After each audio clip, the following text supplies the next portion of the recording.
یہ سارے کام یہاں کیوں ہوئے؟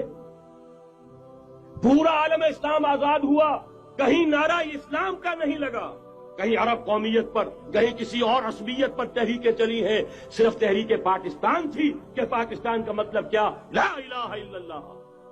وہی سبب ہے کہ یہاں قرارداد مقاصد پاس ہوئی، حاکمیت اللہ کی ہے کہ اکبر نام لیتا ہے خدا کا اس زمانے میں۔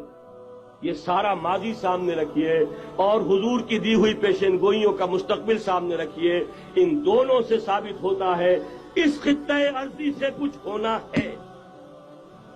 اگرچہ بھٹکے ہوئے ہیں لیکن کبھی بھولی ہوئی منزل بھی یاد آتی ہے راہی کو، اور بھٹکے ہوئے آہو کو پھر سوئے حرم لے چل، اس کی ضرورت ہے مسلمان کو پھر اس کا مقصد یاد دلایا جائے۔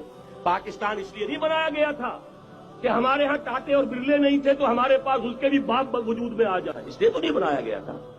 پاکستان اس لیے نہیں بنایا گیا تھا کہ جاگیرداروں کی جاگیرداریاں محفوظ ہو جائیں، پاکستان اس لیے تو نہیں بنایا گیا تھا۔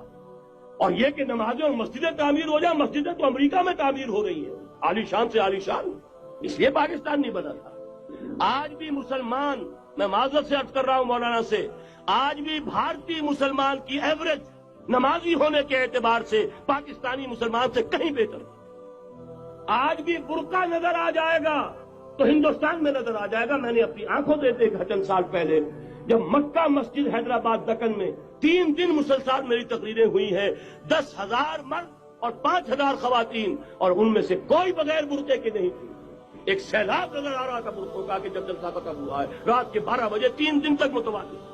یہاں کہاں نظر آئے گا برقع آپ کو؟ یہاں تو جس کے بعد 2 پیسے ہو گئے اس نے سب سے پہلے برقع اتار کے پھینک دیا۔ معلوم اچھی طرح سمجھ لیجئے، یہ چیزیں تو وہاں زیادہ ہیں یہاں کی نسبت۔ اصل ضرورت تھی کہ یہاں اس نظام کو قائم کیا جائے، وہ نظام عدل اجتماعی، وہ جس میں حریت ہو، جس میں عام آدمی بھی خلیفہ وقت کو ٹوک سکے۔ یہ کرتا کیسے بن گیا؟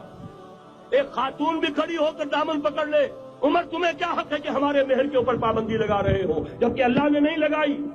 اللہ قرآن میں قنطارہ کا لفظ استعمال کر رہا ہے۔ ڈھیروں سونا دے دے کوئی شخص اپنی بیوی کو مہر کے اندر، طلاق دیتے وقت اس میں سے کچھ نہیں لے سکتا، آپ کون ہوتے ہمارے حق کے اوپر پابندی لگانے والے؟ اور عمر نے کہا، آج ایک بڑھیا نے وہ اب عمر کو دین سکھایا، آرڈیننس واپس۔ حضرت سعد بن ابی وقاص رضی اللہ تعالی عنہ جو فاتح ایران تھے، وہ گورنر ایسے نہیں بن گئے تھے ریوڑیاں بٹی ہو اور گورنری مل گئی ہو، وہ تو خود فاتح تھے ایران کے، اس لیے گورنر تھے۔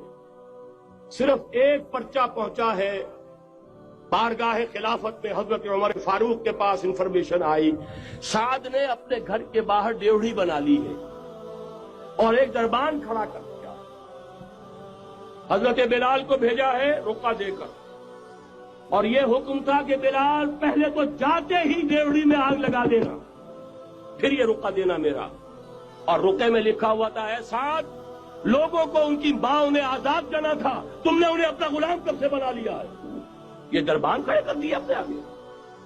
وہ حریت، وہ مساوات کہ جا رہا ہو خلیفہ وقت اور چارج لینے جا رہا ہے بیت المقدس کا، کوئی ذاتی علاج کے لیے نہیں جا رہا، سیر و سیاحت کے لیے نہیں جا رہا، چارج لینے کے لیے بالکل سرکاری وزٹ ہے، آفیشل وزٹ ہے، اسٹیٹ وزٹ ہے۔ اور حال کیا ہے؟ 700 میل کا فاصلہ طے کرنا اور ایک اونٹ میں، کوئی انٹوریج نہیں، کوئی خدم و حشم نہیں، کوئی جمبو جٹ بھرے ہوئے نہیں، کچھ نہیں، ایک اونٹنی ایک خادم۔ اس ایک اونٹنی پر چونکہ راستے کا راشن بھی ہے لہذا 2 آدمی نہیں بیٹھ سکتے، ایک بیٹھ سکتا، ایک منزل خلیفہ وقت بیٹھا ہوا ہے اوپر اور خادم نکیل پکڑ کر چل رہا ہے، اگلی منزل خادم اوپر بیٹھا ہے اور خلیفہ وقت عمر بن الخطاب رضی اللہ تعالی عنہ، اور وہ آگے آگے نکیل پکڑ کر چل رہا ہے۔ یہ نظام چاہیے آج نوع انسانی، اس کے انتظار میں، اس کی تلاش میں نوع انسانی نے کتنے تجربے کر لیے، کیسی چھلانگیں لگائیں، ملوکیت ختم کی، آسمان سے گرا کھجور میں اٹکا، جمہوریت آئی نام نہاد، لیکن وہ سرمایہ دارانہ نظام بن کر آگے سے بڑھ کر لعنت بن گئی۔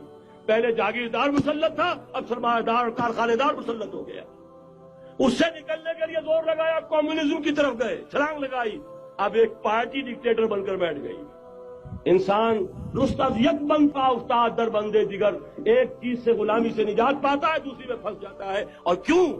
کہ وہ نظام عدل اجتماعی جو محمد عربی کو دے کر بھیجا گیا تھا، اس کے کسٹوڈین سوئے ہوئے، اس کے کسٹوڈین کو اندازہ ہی نہیں. یہ نسخہ تو ہمارے پاس تھا، ہمیں عمل کرنا تھا اور دنیا کے سامنے پیش کرنا تھا. پاکستان بنایا اس لیے گیا تھا کہ ہم اس کا ایک نمونہ دنیا کے سامنے پیش کریں گے. قائد اعظم نے فرمایا تھا کہ ہم یہ چاہتے ہیں کہ پاکستان کی صورت میں عہد حاضر میں اسلام کے اصول حریت و اخوت و مساوات کا ایک نمونہ قائم کر کے دکھائیں. کہاں ہے وہ؟ بھٹک گئے، سو گئے. یا قرآن جھوٹا ہے یا ہم میں ایمان نہیں. قرآن کہتا ہے انتم الاعلون ان کنتم مومنین، اگر تم مومن ہوگے تم ہی سربلند رہو. سلسلہ چشتیہ میں بیعت ہو گئی، سلسلہ سہروردیہ میں ہو گئی، سلسلہ نقشبندیہ میں ہو گئی، سلسلہ قادریہ میں ہو گئی. اب آؤ بھائی سلسلہ محمدیہ میں بیعت کرو، اور سلسلہ محمدیہ جہاد کی بیعت ہے. دین کی بات پھیلانا صدقہ جاریہ ہے. ثواب کی نیت سے ویڈیو کو شیئر ضرور کیجیے. جزاک اللہ.